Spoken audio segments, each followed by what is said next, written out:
جہاں پر زخم کی صفائی کرنے کے لیے اسے تھوڑا سا ملا جاتا ہے، اس کی صفائی کی جاتی ہے، تو جیسے ہی صفائی کرتے ہیں اخراج خون ہو جاتا ہے۔ اگر ہم اس کے مائنڈ کی بات کریں تو یہ غصے والا ہوتا ہے، بد مزاج ہوتا ہے، نفرت کرتا ہے،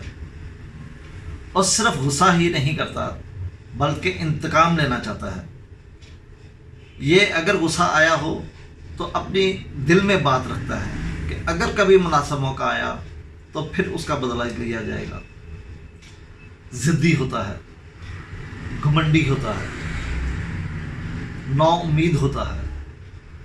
آواز، درد اور چھوا جانا برداشت نہیں کرتا، جھٹکا لگنا برداشت نہیں کرتا، موت کا خوف، اسے موت کا بھی خوف ہوتا ہے، سانس بدبودار ہوتی ہے اور منہ سے رال نکلتی ہے جیسے کہ مرگ سال میں نکلتی ہے، مسوڑوں سے خون نکلتا ہے، تالو کا زخم ہوتا ہے جس میں سخت درد ہوتی ہے، یعنی کہ ایسی جگہ جہاں پر بلغمی جلی اور جلد آپس میں ملتی ہے، اکثر اسے وہاں پر زخم ہوتے ہیں، جیسے منہ کا سارا ایریا، زبان، تالو، اور اس کے تالو میں جو زخم ہوتا ہے اس میں سخت ترین درد ہوتی ہے، بھوک سے بہت زیادہ لگتی ہے، منہ کا ذائقہ میٹھا ہوتا ہے اور ناقابل ہضم چیزوں کھانے کی خواہش ہوتی ہے۔ ایسی چیزیں جو عام طور پر نہیں کھائی جاتی اس کی بہت زیادہ خواہش ہوتی ہے، جیسے مٹی، مرغن اشیاء، نمک کھانے کی رغبت ہوتی ہے، یہ نمکین چیزیں زیادہ پسند کرتا ہے، نمک زیادہ پسند کرتا ہے۔ رفع حاجت کے وقت زور لگانا پڑتا ہے کیونکہ یہ قبض کا شکار ہوتا ہے، مگر وہ لا حاصل ہوتا ہے، یعنی کہ زور لگانے کے باوجود پخانہ نہیں نکلتا، مقد میں کٹاؤ محسوس ہوتا ہے اور پخانے کے بعد بہت زیادہ یا کئی گھنٹوں تک درد جاری رہتا ہے۔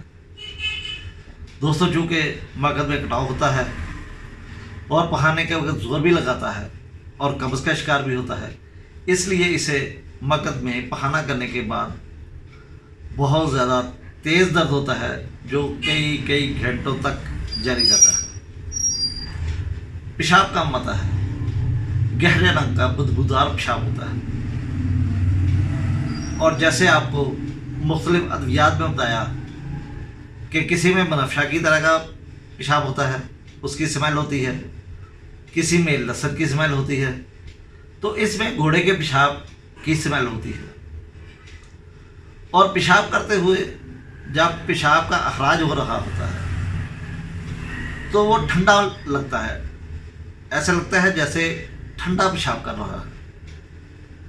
جلن ہوتی ہے اور ڈنگ لگنے جیسی دردیں ہوتی ہیں، اور عام طور پر خون بھی آتا ہے اور البومن بھی آتا ہے۔ اسی حوالے سے اسے ہم رینل فیلئر میں بھی استعمال کر سکتے ہیں۔ اور پروسٹیٹ بڑا ہوتا ہے ان لوگوں کا جو عام طور پر زیادہ عمر کے ہوتے ہیں، بوڑھے لوگوں کے پروسٹیٹ کے فتور، پروسٹیٹ کی خرابیاں، اور بوڑھے افراد میں بعض دفعہ پیشاب اس قسم کا آتا ہے جیسے پیشاب میں ہلکے ہلکے بادل ہوتے ہیں۔ دوستو، یہ مختصر کہانی تھی، یہ مختصر سی تصویر تھی نائٹرک ایسڈ کی، لیکن دوستو میں آپ کو ایک نقطے کی بات بتاتا ہوں کہ اگر آپ کو کسی بھی مریض میں، جب آپ مریض کا معائنہ کر رہے ہو تو اس میں زبان جب دیکھیں اور زبان کے درمیان میں ایک کٹ لگا ہو، اگر اور کوئی بھی علامت آپ کو نہیں ملتی تو آپ بلا جھجک اسے نائٹرک ایسڈ استعمال کروا سکتے ہیں۔ 4 چیزیں آپ نے دیکھنی ہیں اگر 4 علامات کسی بھی مریض میں، چاہے وہ کینسر کا ہو، پروسٹیٹ کا ہو، وہ رینل فیلئر کا ہو، یا جوڑوں کی دردوں کا ہو، یا کسی بھی بیماری کا ہو، تو اس میں یہ 4 چیزیں آپ نے ضرور دیکھنی ہیں۔ نمبر 1، زبان میں کٹ لگا ہونا۔ نمبر 2، اگر کہیں بھی زخم ہو اس کی صفائی کرتے وقت اس میں سے خون نکلنا۔ جتنی مرضی زیادہ درد ہو لیکن گاڑی میں سواری کرتے وقت درد کا کم ہو جانا۔ پیشاب میں گھوڑے کے پیشاب کی سمیل ہوتی ہے، اور غصہ اتنا زیادہ ہوتا ہے اور غصہ اپنے دل میں دبا کر رکھتا ہے، مناسب موقع کی تلاش میں رہتا ہے کہ جب بھی کبھی موقع ملے گا میں اپنا بدلہ ضرور لوں گا۔ یہ بدلے کی آگ میں جلتا رہتا ہے۔ دوستو، اگر آپ کو ان میں سے کوئی علامت 2 3 4 علامات مل جاتی ہیں تو آپ بلا جھجک نائٹرک ایسڈ کا استعمال کر کے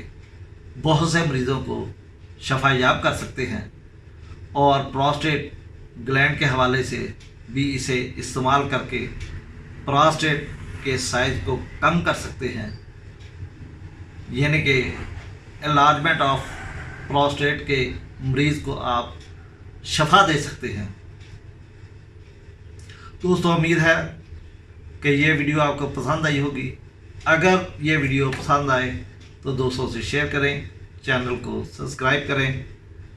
اللہ حافظ، اللہ نگہبان۔